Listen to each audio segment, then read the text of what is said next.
Hi friends, నమస్తే. భానుమతి రామకృష్ణ గారు రాసినటువంటి అత్తగారి కథల్లో అత్తగారు నీళ్లబండి బసవయ్య అనే కథ నెక్స్ట్ పార్ట్ చూద్దాము. సాయంకాలానికి మేనేజర్ తిరిగి వచ్చాడు. ఎద్దెక్కడా అన్నారు మా అత్తగారు. మేనేజర్ జేబులు వెతుకుతూ వెలవెలబోతూ, నేను బస్సులో వచ్చాను, ఎద్దుని రేపు తోలుకొస్తారు, అది కూడా మనకు రేపు ప్రొద్దుటే టెలిఫోన్ చేసి తోలుకొస్తారు, మిమ్మల్ని అడగకుండా ఎట్లా తోలుకురమ్మనేది? ఎద్దు మాత్రం చాలా మంచిది, సాధువు, మన నీళ్ల బండికి సరిగ్గా ఉంటుంది, అందుకే కదయ్యా నిన్ను సంతకు పంపింది, అక్కడ మంచి గొడ్లు దొరుకుతాయని. ఇది సంతలో దొరికిన గొడ్డు కాదండి, సంతలో అన్ని నాసిరకం గొడ్లు ఉన్నాయి. ఒక్క ఎద్దు ఒక్క ఎద్దుకి బండిలాగే ఓపిక లేదు, ఒట్టి ఎముకల గుళ్ళతో ఉన్నాయి గొడ్లన్నీ. కొన్ని అయితే మరీ చిన్న దూడల్లా ఉన్నాయి. అక్కడ ఒక ముసలాయన్ని విచారిస్తే తన దగ్గర మంచి ఎద్దు ఉంది అన్నాడు.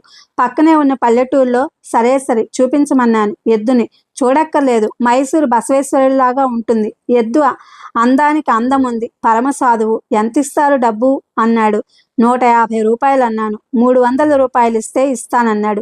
చివరికి బేరం చేసి 250కి ఒప్పించాను అన్నాడు.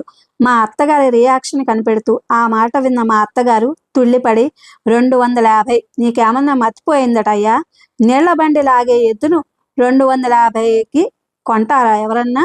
అవునండి, 150లో మంచి ఎద్దు రాదన్నారు అక్కడి వాళ్ళంతా అంటే అన్నారులే, ఇక్కడ వాళ్ళు ఉందన్నారు. మన పాలవాడికి తెలిసిన వాళ్ళ దగ్గర ఏదో ఒక మంచి ఎద్దు ఉందట, 150కే ఇస్తారట, తోలుకు రమ్మని చెప్తాను.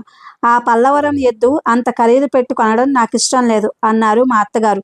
పాపం మేనేజర్ చిన్నబుచ్చుకున్నాడు. సరేనండి, అలాగే, రేపు ప్రొద్దుటే వాళ్ళు ఫోన్ చేస్తారు, మన నెంబర్ ఇచ్చి వచ్చాను, వద్దని చెప్పి చేసేయచ్చు అన్నాడు.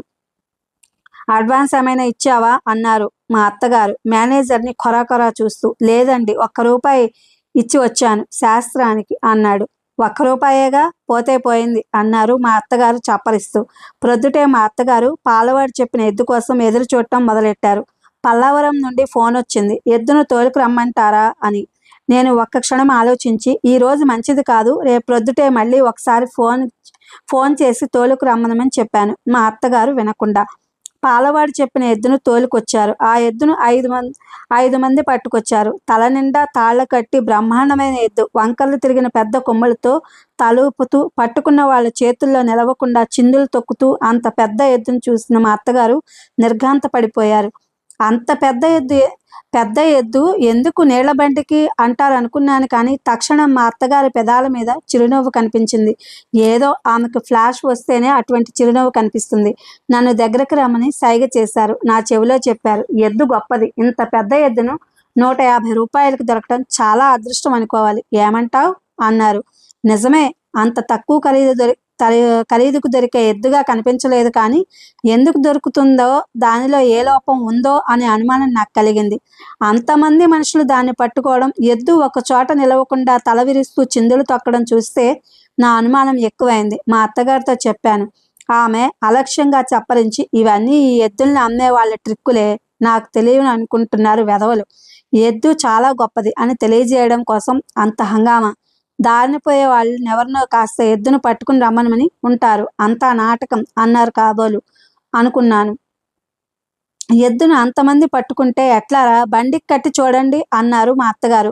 బండి తెచ్చి కట్టారు. బండి మీద 2 గజాల ఎత్తున్నది ఎద్దు. మా బండివాడు పొట్ట చెక్కలేట్లు నవ్వడం మొదలుపెట్టాడు. ఇంకా ఎద్దును 5గురు పట్టుకోవడం చూసి, ఇంకా మీరంతా ఎందుకర్రా ఎద్దును పట్టుకుంటారు, వదిలేయండి, మా బండివాడు తోలు చూడాలి అన్నారు మా అత్తగారు. బాబోయ్ పెద్దమ్మగారు, పిల్లమేక గలోళ్ళం, నే తోలను అన్నాడు మా బండివాడు. ఎద్దును పట్టుకున్న 5గురు ఒకరి ముఖాలొకరు చూసుకున్నారు. ముందు వైపు పట్టుకున్న 2 ఎడమ ఎద్దును వదిలేశారు. తక్షణం ఎద్దు ఒక్క విదిలింపుతో వెనక వాళ్ళని కిందకి తోసి బండితో సహా కృష్ణలీలలో రాక్షసుడిలా మాయమైంది. అంటూ అందరం నిర్ఘాంతపోయి ఎద్దు కోసం వెనక పడిగెడుతున్న వాళ్ళని చూస్తూ ఉండిపోయాం.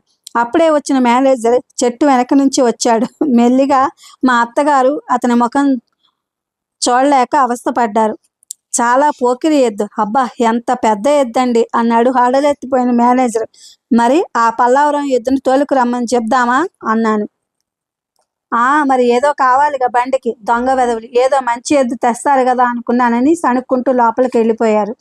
మర్నాడే నీళ్ల బండి బసవయ్య వచ్చాడు పల్లవరం నుంచి. బసవయ్య ముఖంలో కళ అణకువ, ఓర్పు, గంభీరం ఒకటేమిటి అన్ని మంచి లక్షణాలు కనిపించాయి.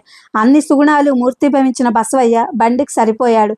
బండి లాగించి ట్రైల్ చూశారు. ఈ మహా సంసారాన్ని లాక్కెళ్తున్న భగవంతుడిలా ఆ బండిని నెమ్మదిగా హుందాగా లాక్కెళ్తున్న బసవయ్య అందరి మన్ననలకు పాత్రుడయ్యాడు. బండివాడు బసవయ్యను ముద్దు పెట్టుకుని దిష్టి తీశాడు. రోజు బండివాడు బసవయ్య సుగుణాలను మెచ్చుకుంటూ ఒక్క దెబ్బ తినకుండా సౌజ్ఞలతో నీళ్ల బండి లాక్కొస్తున్నట్లు చెప్పాడు. మా అత్తగారికి బసవయ్య అంటే చాలా అభిమానం ఏర్పడ్డది. తనే స్వయంగా తెలగపిండి, పొట్టు వగైరా తినిపించేది. బసవయ్య చేత 2 పూటల ఉలవపిండి పెట్టించేది.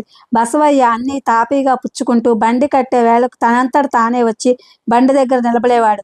ఆహాహా, ఇది ఎద్దు కాదే, ఇది మనిషి కాదు. మనుషులకింత జ్ఞానం ఎక్కడిది? కేవలం పూర్వజన్మలో మహర్షి మన బసవయ్య అంటూ మా అత్తగారు బసవయ్యని మెచ్చుకునేవారు. ఉన్నట్లుండి మా బండివాడు తల్లిపోయిందని సడన్ గా వాళ్ళ ఊరు వెళ్ళిపోయాడు. వాడు వెళుతూ ఎవరినో తెలిసిన వాడిని బండి నీళ్ళు తేవడానికి తోట పనికి పెట్టి వెళ్ళిపోయాడు. ఆ కొత్తవాడు మా అత్తగారికి నచ్చల. వాడు జట్కా వాడు కావడం, బీడీలు తాగడం, వాడి ప్రవర్తన చూసి వీడొట్టి రౌడీ వెధవే అన్నారు మా అత్తగారు. కొత్తవాడు మా అత్తగారికే కాకుండా మా బసవయ్యకు కూడా నచ్చలేదు. మొదటి రోజు బండి కడుతూనే ఒక్క చరుపు చరిచాడు. బసవయ్యకు ఓర్పు ఎక్కువ గనక తమాయించుకున్నాడు. కొత్తవాడికి ఆ అడ్రస్ తెలియదని మా పాత ఇంటి అడ్రస్ రాసి బండివాడి చేతికిచ్చారు. బండివాడు ఎవరిని అడిగే అవసరం లేకుండా నేరుగా బండిని మా పాత ఇంటికి తీసుకెళ్లాడు బసవయ్య. అందుకే అది ఎద్దు కాదే మహర్షి అన్నారు మా అత్తగారు.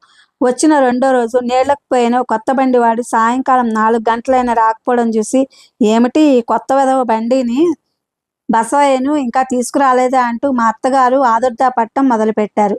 ఇది friends, written by Bhanumathi Ramakrishna గారి అత్తగారి కథలు. Thank you for watching.